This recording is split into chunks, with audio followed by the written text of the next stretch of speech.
Yo, what is up, guys? It's Pedro here, and in today's video, I'll be talking about the Washington Commanders signing offensive tackle Bobby Hart to the practice squad, a guy that does have some experience with the coaches, especially the offensive line coach.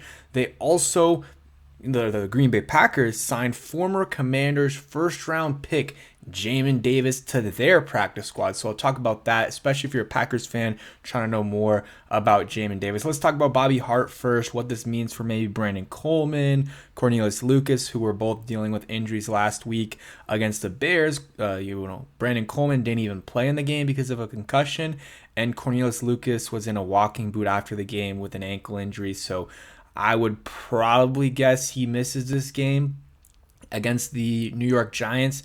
And then Coleman, I would guess he does play. I know, the guy here in the comments is like not a good sign for Lucas and Coleman. I wouldn't necessarily say that because the corresponding move was them cutting a tackle anyways, Aneem Donkwa. So I don't really think it has much to do with, Brandon Coleman and Cornelius Lucas both aren't playing. It's just like, all right, we saw maybe what our backup tackles were last week, and we want someone that can come in and play if we do have injuries. And maybe it does have something to do with Lucas's injury, but Coleman's a concussion. Like, we know that he's likely going to be back this week unless it was a major concussion. Bobby Hart was drafted in the 7th round, 2015, 6'5", 329 pounds, played at Florida State, does have experience, has been in the league for a long time. Let me bring up his football reference page. Bobby Hart. We'll go ahead and look that up. But yeah, he's been in the league for a while.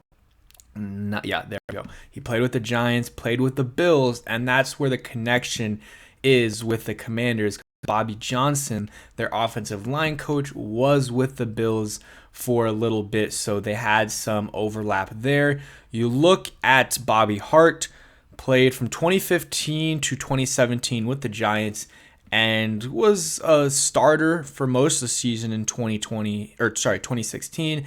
Then half the season in 2017 also was hurt.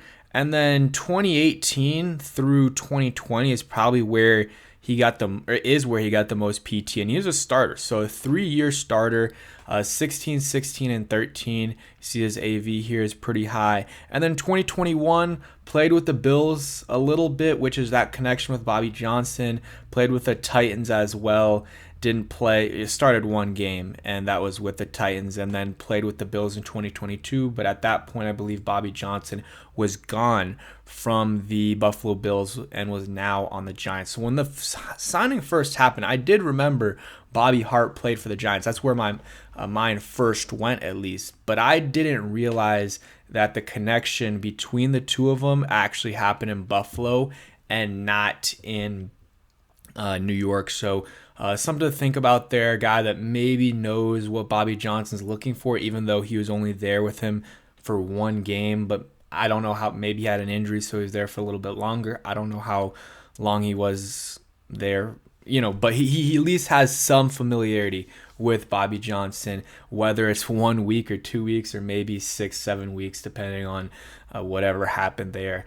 And that's kind of it there. Brandon Coleman, I think he'll be back this week. And then also you look at Lucas, probably will miss a week or two is my best guess. Maybe not on IR, but just like probably he has a high ankle sprain or mid to low ankle sprain. So he'll probably miss a week or two is my guess. All right, I don't know why this tweet's here. That was a response to this tweet, but the Packers have signed former 2021 first-round pick of the Washington Commanders to the practice squad. He was recently released by the Commanders, and their corresponding move is releasing linebacker Chris Russell from the practice squad.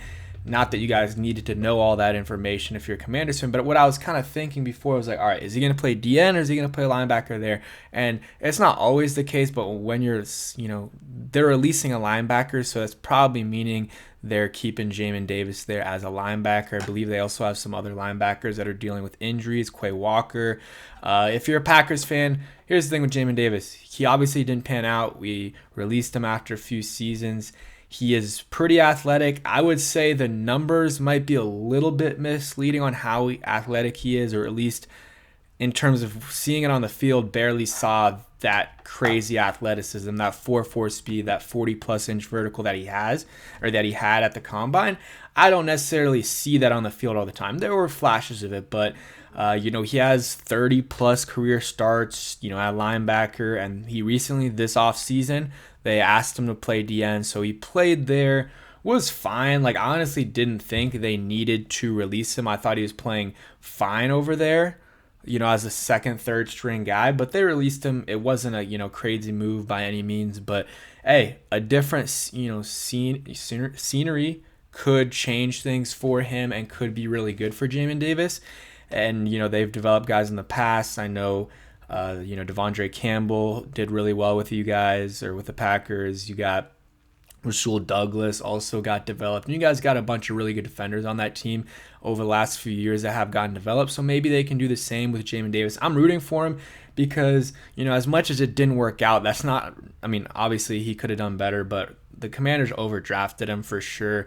And he did everything he was asked to do, at least in this offseason, in terms of switching positions, seeing if they can get anything out, else out of him, and really didn't complain. So, yeah, rooting for Jamin Davis. Hopefully it works out in Green Bay, and it looks like he's on the practice squad for now, but I would be surprised if he isn't promoted to the active roster relatively soon. I think, that would be something that, they should do. And he's a guy that has a lot of NFL experience, which not a lot of practice squad guys have. It's interesting with also Bobby Hart that they signed. He has 98 games played, 67 starts. That's a lot of experience. And obviously Jamin Davis doesn't have all that experience, but he has a decent amount of experience starting for the most part, 3 seasons with the Commanders. The rookie year is a little bit off and on when he was starting, and he did get better every year. Rookie year was awful. It was really bad. They were playing him at middle linebacker. It didn't work. Next year, they moved him to the outside. He played a little bit better, still not great. And then last year, he wasn't great, but he was decent. Nowhere near a first-round pick linebacker, which is, where they drafted him at. But he was playing decent. He was playing decent football.